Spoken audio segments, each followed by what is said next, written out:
Hi, I'm Coach CoachClemens, and welcome to another edition of Tips for a Perfect Season. All right, coaches, ever been in the heat of the moment and felt like you had to get something off your chest? You say something, and then later on you regret it? Yeah, we've all been there. That's just part of being a coach. That's just part of being human.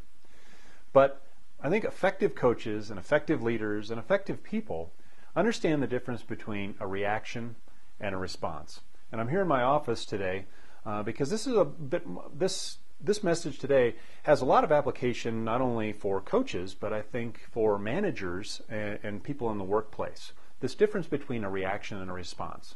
Now, we use those terms interchangeably a lot of the times, and if you ask a lot of people, well, there's not much difference between a reaction and a response. I want to change that thinking. I want you to think about a reaction as a reflex. It's when the doctor hits your knee with the little hammer and your leg flips up. That's impulsive action. And that action is based on an awareness of and a solution for only a very narrow slice of the situation. I call that narrow slicing. Because what we're trying to do is we're trying to dodge the pain or discomfort of a situation. Whether that's fear, or we're afraid that something bad's going to happen to us or the team, or people are going to think badly of us or our team. It's frustration with an umpire, with a parent, with a kid. It's anger, maybe at an umpire for blowing a call.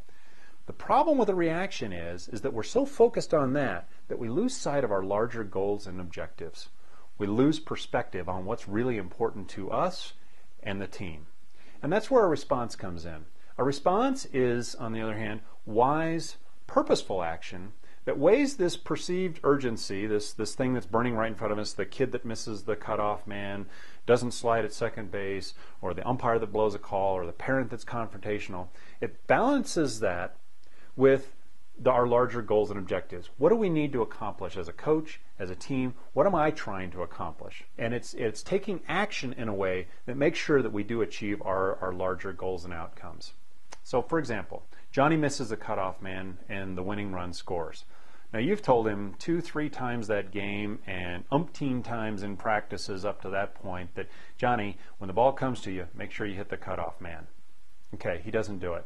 You're frustrated, you're angry, maybe even a little bit fearful that, my gosh, the parents must think I'm an idiot if I can't get my kids to hit the cutoff man. All right, all those things are burning and building inside of you and pushing you to say something or act in a way that may either hurt Johnny or embarrass him or kill his passion for the game. As a coach, as an adult, you've got to see the larger picture in that situation. I'm not saying repress those feelings, but set them aside for a minute. And if you need to walk around the dugout for a little bit, blow off some steam by yourself, that's certainly fine and appropriate.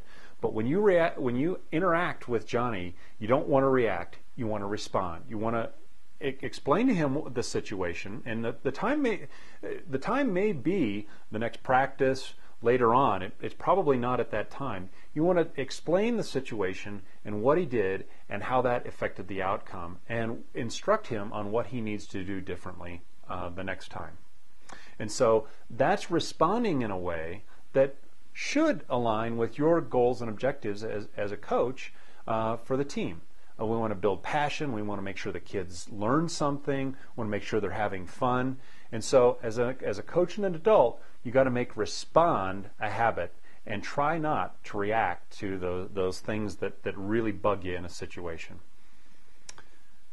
This has been Tips for a Perfect Season. In our next edition, we'll go into a little bit deeper detail of what a reaction is and ways to recognize a reaction when it's coming on, and a response, and how to respond more wisely more of the time.